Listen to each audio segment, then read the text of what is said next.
లక్ష్మీనాథ్ గారు, మీకు ప్యానల్ ఉన్న పెద్దలకి, అమ్మాను శ్రీలక్ష్మికి, యాజమాన్యానికి హృదయపూర్వక నమస్కారం. నమస్తే అండి.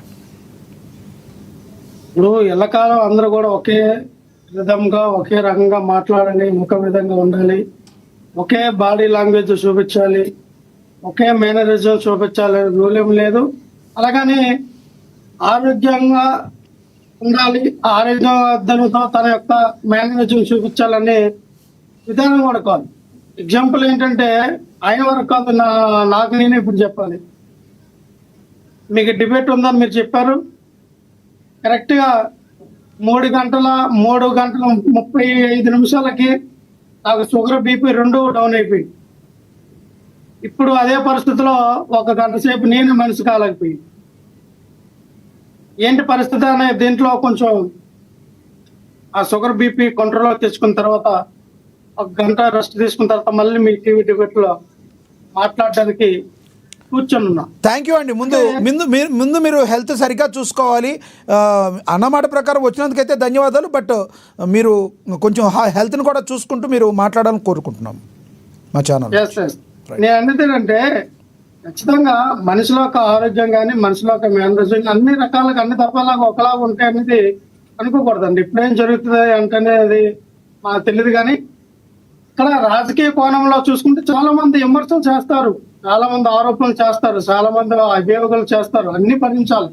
రాజకీయాల్లోకి వచ్చిన తర్వాత అన్ని కోణాల్లో అనేక రకమైన ఆరోపణల్ని, అనేక రకాల అభియోగాల్ని భరించిన వాడే రాజకీయ నాయకుడు అవుతాడు. రాజకీయం అంటే వాళ్ళ పానపు కాదు కదా, వాళ్ళ మీద నడిస్తే వెళ్ళిపోతే అయిపోతే చక్రం అన్ని జరిగిపోతే కాదు. రాజకీయం అంటేనే అన్ని కోణాలు ఎదుర్కోవాలి, అన్ని కోణాలు తెలిసిన వాడైతేనే రాజకీయాల్లో ఉండగలరు. అలాగే ఈ రోజున మనం తీసుకొచ్చిన సబ్జెక్ట్ ఏంటంటే, కాకాని గోవర్ధన్ రెడ్డి గారిని అరెస్ట్ చేశారు. తర్వాత ఇంకెవరున్నారు, ఎవరిని అరెస్ట్ చేయబోతా ఉన్నారు. కొడాలి నాని గారికి లుకౌట్ నోటీసులు జారీ చేశారు. దీనికి గల కారణం కూడా అరెస్ట్ అవుతారేమో అని అనేక మందిలో ప్రశ్నలు రేవుతున్నాయి. ఖచ్చితంగా కొడాలి నాని గారికి లుకౌట్ నోటీసులు జారీ చేయడం అనేది వాస్తవం. కానీ ఆయన ఆ రోజునే హైదరాబాద్లో వాళ్ళ బంధువులైనటువంటి ఒక ఫంక్షన్లో కనబడ్డారు. ఆయన ఆ పెళ్లికి వెళ్ళి ఆ ఫంక్షన్లో కనబడి, నేను ఇక్కడే ఉన్నానని ఒక ఇంటి ఇచ్చారు. అసలు యాక్చువల్ ఏంటంటే, లుకౌట్ నోటీసులు ఎందుకు ఇస్తారంటే, ఎవరైనా ఒక కేసులో అభియోగాలు ఉండేటప్పుడు ఆ వ్యక్తి దేశాన్ని విడిచి వెళ్ళిపోతారేమోనో, ఆ వ్యక్తి దేశం విడిచిపెట్టి వెళ్ళకుండా ఉండడానికి ముందస్తు జాగ్రత్త చర్యలుగా లుకౌట్ నోటీసులు ఇవ్వడం జరుగుతూ ఉంటుంది. కానీ ఇక్కడ కొడాలి నాని గారికి ఎటువంటి కూడా పాస్పోర్ట్ కానీ, వీసా కానీ, ఇతర దేశాలకు వెళ్ళడానికి కానీ ఆయన దగ్గర లేవు. గతంలో ఆయనకి మీరు చెప్పిన దానిలో ఇక్కడ ఒకటి కన్ఫ్యూజన్ ఉంది. పాస్పోర్ట్లు లేకపోయి ఉండొచ్చు, ఆయన మీద కేసులు ఉన్నాయా లేవా అవి చెప్పండి. కేసులు ఏముంది సార్? కేసులు మీ మీద పెట్టొచ్చు, నా మీద పెట్టొచ్చు, మీరే అన్నారు కదా సార్. మీద పెట్టొచ్చు. మీరు చెప్పింది ఎలా ఉంది? కేసులు ఏమీ లేకుండా లుకౌట్ నోటీసులు ఇచ్చారు, ఇది హాస్యాస్పదం అని చెప్పొచ్చు. కేసులు ఉన్నాయి కాబట్టి ఇచ్చారు అనుకోవచ్చు కదా. పాస్పోర్ట్ ఉందో లేదో అది ఎవరికి తెలియదు కదా. నేను అదే చెప్తున్నా సార్, నేను ఇదే చెప్తా ఉన్నా. కేసులు ఏముంది? కేసులు పెట్టడం చాలా ఈజీ. ఈ రోజుల్లో రాజకీయ కక్షపూరితంగా, రాజకీయ ఈ వెండటిల్లో ఖచ్చితంగా కేసులు పెట్టడం ఈజీ. కేసులు పెడతారు, అలాగే లుకౌట్ నోటీసులు జారీ చేస్తారు, ఇబ్బంది పెట్టే పరిస్థితులు ఏర్పాటు చేస్తారు. మేమన్నది ఏంటంటే, కాకాని గోవర్ధన్ రెడ్డి గారిని ఏదైతే మరి అక్కడ పదలకూరు మండలంలో రుస్తు అనే గ్రామంలో జరిగినటువంటి అక్రమ మైనింగ్ జరుగుతూ ఉంది. ఆ అక్రమ మైనింగ్లు అక్కడ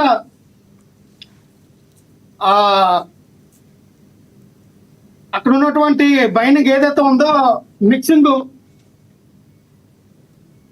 మైకా కానీ, సల్ఫేర్ కానీ ఉన్నటువంటి ఈ యొక్క మిక్సింగ్ మైనింగ్ ని ఈయన చెన్నై పోర్టు ద్వారా తరలించారు. అక్కడ 1 టన్ను ఏమో 10 నుంచి 20 లక్షలు ఉంది.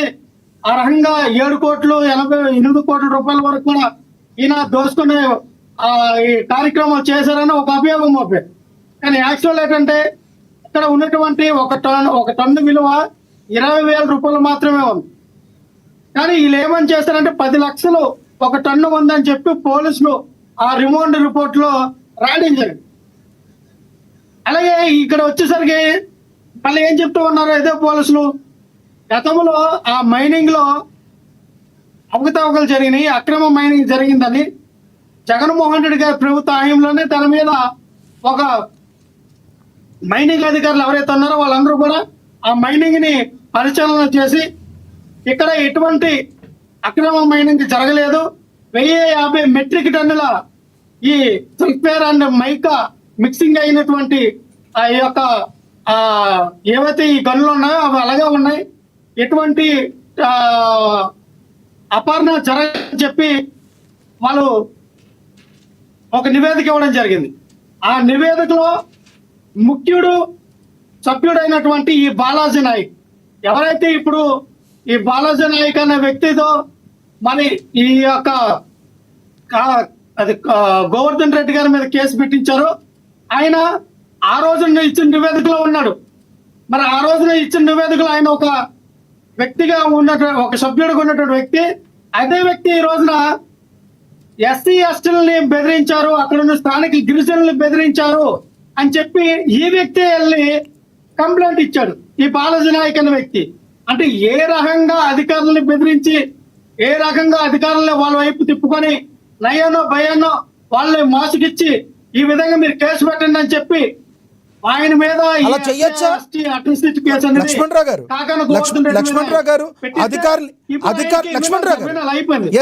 గారు ఒక మాట, అధికారులను బెదిరిస్తే అధికారులు బెదిరుతారా? అలా చెయ్యొచ్చా? డెఫినెట్ గా. అంటే గత ప్రభుత్వంలో ఏమన్నా ఎక్స్పీరియన్స్ ఉందా? డెఫినెట్ గా బెదిరుతారు. ఒక గవర్నమెంట్ సాక్షాత్ ఒక గవర్నమెంట్ ఒక సీఎం స్థాయి వ్యక్తులు, ఒక హోమ్ మినిస్టర్ స్థాయి అదే గత ప్రభుత్వంలో అలాంటి ఏమైనా జరిగినాయా? గత ప్రభుత్వంలో అలాంటి ఏమైనా జరిగినాయా? గత ప్రభుత్వంలో అలాంటి ఏమైనా జరిగినాయా? జరిగినాయో లేవో నాకు తెలియదు కానీ, గతంలో జరిగినాయో లేవో నాకు తెలియదు కానీ ఇప్పుడైతే ఖచ్చితంగా జరుగుతున్నాయి. మీ టీవీ ఛానల్ వాళ్ళే భయపడతా ఉన్నారు, మీ టీవీ ఛానల్ వాళ్ళే భయపడతా ఉన్నారు. చాలా టీవీ ఛానల్ వాళ్ళు ఇప్పుడు కూటమి ప్రభుత్వానికి అనుకూలంగా పనిచేస్తూ ఉన్నారు. కూటమి ప్రభుత్వానికి అనుకూలంగా టీవీ డిబేట్లు పెట్టకపోయినా, కూటమి డిబేట్కి అనుకూలంగా న్యూస్ రాయకపోయినా, వాళ్ళకి రావాల్సిన రైతులు కానీ, వాళ్ళకి ఇవ్వాల్సినటువంటి పేపర్ ఆ అడ్వర్టైజ్మెంట్లు కానీ, లేదా టీవీలకి ఇవ్వాల్సినటువంటి అడ్వర్టైజ్మెంట్లు కానీ కట్ చేస్తూ ఉన్నారు. వాళ్ళని కేబుల్ కట్ చేస్తూ ఉన్నారు. ఆ విలేజ్లో కానీ, గ్రామాల్లో కానీ, లేదంటే ఆ జిల్లాలో కానీ, ఆ మండలంలో కానీ ఆ టీవీ ఛానల్ రాకుండా వీళ్ళు కేబుల్ కట్ చేస్తూ ఉన్నారు.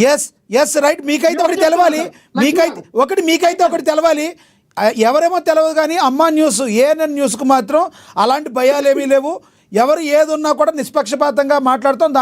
దానికి కారణమే మేము అందరి వాయిస్లు కూడా తీసుకుంటాం. మేము ఎవరికి కూడా భయపడేది లేదు. మళ్ళీ వస్తాం మీ దగ్గరికి. మళ్ళీ వస్తాం. లక్ష్మీనాథ్ గారు చెప్పండి. ఈ విషయంలో అమ్మా న్యూస్ అనేది మీరు అన్నట్టుగా 100% ఎవరికి భయపడేది కాదు, ఎవరికి అనుకూలంగా పనిచేసింది కాదు. ఎందుకంటే నేను చాలా వందల డిబేట్లు అమ్మా న్యూస్ లో ఇవ్వడం జరిగింది. ఖచ్చితంగా మీరు అర్హంగానే ఉంటారు, న్యూట్రల్ గానే వెళ్తా, అందులో ఎటువంటి డౌట్ లేదు. నేను ఒకటి చెప్తా ఉన్నా లక్ష్మీనాథ్ గారు, ఇక్కడ ఏదైతే ఈ మైనింగ్ లో A1 గా A2 గా ఉన్న వ్యక్తులకి బెయిల్ ఇచ్చారండి. A1 A2 అన్న వ్యక్తులకి బెయిల్ ఇచ్చారు. మళ్ళీ కాకాన గోవర్ధన్ రెడ్డితో సహా ఇంకో ఇద్దరిని అరెస్ట్ చేస్తే కాకాన గోవర్ధన్ రెడ్డి గారికి ఎక్కడ బెయిల్ వస్తుందో అని ఒక నమ్మకంతో ఎస్సీ ఎస్టీ కేసు వేయించారు బెయిల్ రాకన్నా. కేసు ఏమో మైనింగ్ సంబంధించింది, వీళ్ళకి నచ్చిన కేసులు బనాయించి ఎస్టీ అటోసిస్టుల కేసులు బనాయించి బెయిల్ రాకుండా అడ్డుకున్న ప్రయత్నం. మరి A1కి A2కి ఎలాగొచ్చింది బెయిల్? ఎందుకని A4కి బెయిల్ ఎందుకు ఎవరు? అందులో A4 కదా కాకన గోవర్ధన్ రెడ్డి గారు. A1 A2కి బెయిల్ వచ్చినప్పుడు గోవర్ధన్ రెడ్డి గారికి ఎందుకు బెయిల్ రాకుండా అడ్డుకుంటూ ఉన్నారు? మేము ఒకటే చెప్తా ఉన్నాం, క్రిస్టల్ క్లియర్ గా ఇక్కడ కాకాన గోవర్ధన్ రెడ్డి గారు ఏదైతే కూటమి ప్రభుత్వం చేస్తున్నటువంటి అన్యాయాల అక్రమాలని ఆయన ప్రతిరోజు కడుగుతా ఉన్నాడు, ప్రెస్ మీట్లు పెట్టి ప్రతిరోజు ప్రశ్నిస్తూ ఉన్నాడు. అది వీళ్ళు మనసులో పెట్టుకో